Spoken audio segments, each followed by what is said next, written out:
Hey everyone, Rob here from Gunfather Milsim, and today we're going to talk about breach points. Huge trouble area for Airsoft, and also, side note, big trouble area for the real world guys.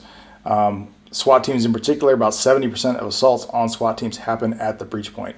That's why we got to be very careful on how we approach them and very careful about how we clear them so we can do it as safely as possible.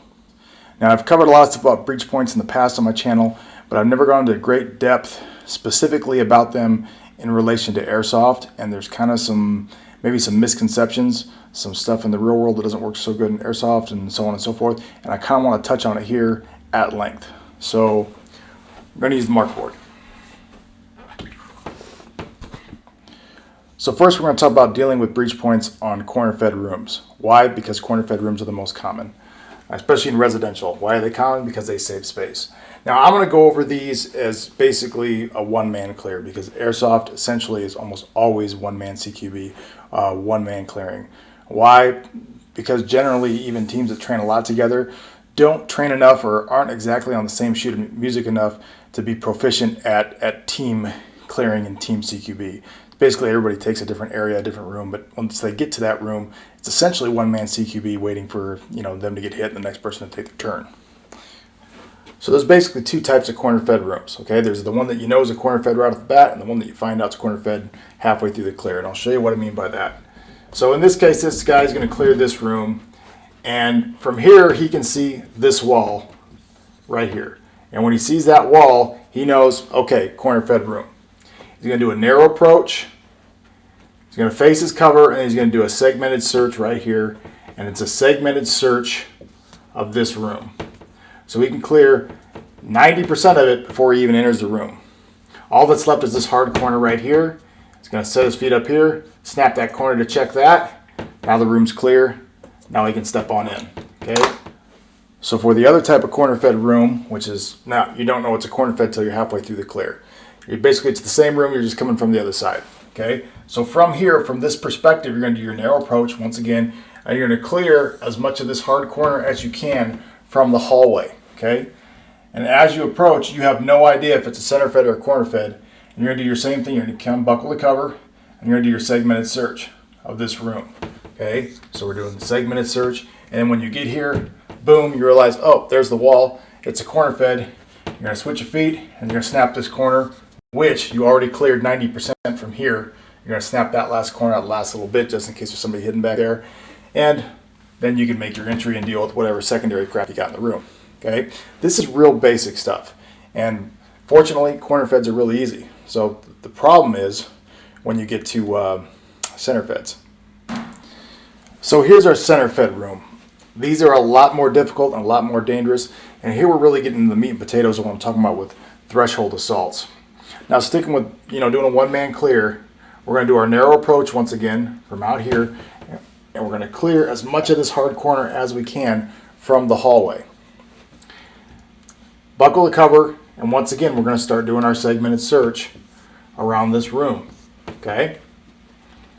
But we're going to be very careful not to enter the room, because if there is somebody hiding here, right here, that we didn't see on the narrow approach, not likely but possible, they're going to have a shot at our back if we hang out in this room. So we're going to snap this and back out. When we snap, we're just checking this hard corner. Then we're going to switch our feet and snap again. Okay, that kind of quick little peek in and out is going to keep us from exposing our back any more than we have to this last little bit of unchecked corner. And once again, we cleared most of that corner from out here during our narrow approach. That is classic one-man CQB on a center-fed room. Here's the problem with it. Is that while you're there, okay, while we're clearing this room using this method, we spend a lot of time, once we start pieing this room and clearing it, check that corner, back out, check that corner, we spend a lot of time right here in the open. Okay, now if it's a set room, like a bedroom or whatever, with set parameters, or a relatively small room, and we've seen all this back here as we were doing our segmented search, it's no big deal. That's no problem at all. The problem comes when it's, let's say, a door to a warehouse, or even for a purely airsoft perspective, let's say you're at a CQB field and there's a gap between two pieces of cover, and beyond that gap, there's a lot of additional cover at varying ranges from really deep to really close. Okay, so we're going to have, this is all wide open here.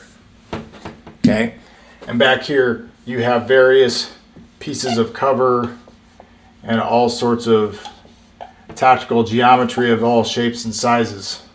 Okay, and you have no idea, you know, where bad guys may or may not be hiding out here. If you try to tackle this, which is essentially a center-fed room, if you try to tackle this room the same way I showed you on the last one, where you spend all this time here in the center clearing these two hard corners, people are going to be popping out and taking shots at you. It's not safe. So I'm going to show you the method that I use for clearing these types of center-fed rooms with all these deep angles and lots of places where bad guys can hide. Real common in airsoft CQB field. The first thing you're going to do is, as you approach, just like before, you're going to clear this hard corner as far as you can from the hallway. Okay, just like we did before. Clear that hard corner. Then we're going to walk, continue approach, narrow approach, buckle the cover, and we're going to start doing our segmented search like we did with the corner fed room. But this time we're going to stop once we get to about the 90-degree mark. Once we get to about there. So all this over here is as of yet uncleared. Then we're going to reset, back up a little bit so we can get a running start, and we're going to run across this gap. Not only are we going to run across it, we're going to go deep. We're not going to stop right here. We're going to go further than the frame of the door. And the reason we do that is because if, as we run across, we stop right here, and let's say there's a bad guy right here, he's going to have a shot on you. Okay? If we go farther than we need to, go deep across, reset, and come back, this guy here is not going to have a shot at you. All right? So we go deep, and then we do the same thing we did over here, except now we're starting from the other side. Once again, we're going to clear this hard corner as much as we can from the hull. We're going to move up, buckle the cover, and then we're going to do our segmented search up to. So now we've cleared all this on the second pass and all this on the first pass. Now, could somebody have come out in the interim? Yeah, it's possible. But we've given it a good visual clear, and now, as good as we can tell, we're safe to move in. Okay? The trick to this one is when you cross the door here, don't try to clear it like that and shoot up there and look in there as you clear it. I've found it always works better. Don't even take a glance. Just commit to running really fast across that gap and then turning around. It's much safer. What this does is it gives us the ability to segmented search the entire area without ever hanging out in this open door here that's going to just draw a lot of fire. I've found this method works very, very well for airsoft CQB fields, and anytime you have a center fed room that's really deep. Now, does it take more time? Absolutely. It takes a lot more time, and it's a little bit tedious, but it's very thorough, and it's a hell of a lot safer than the method I showed you earlier for clearing just a small center fed room. Final bit of advice I have about breach points is take your time. Don't be in a big hurry to run through it. Pie it like you would any other piece of cover. If you rush through, the chances are there's somebody on the other side watching that opening, just waiting for you to run through, and they are going to win that gunfight every time. That's all I got on breach points. If you like my content, support my channel. Like, subscribe, hit the bell. You know how YouTube works. Or you can buy some of my merchandise, which is sold at unsavorytees.com. He sells a lot of political t-shirts. I'm wearing one of them right now. On the unsavorytees.com, you can find, there's a section that says Unsavory Army. Under there, you're going to find Gunfather Milsim store. And on there, you can find all sorts of things. You can find my patches, slings, t-shirts, all sorts of merchandise that supports my channel.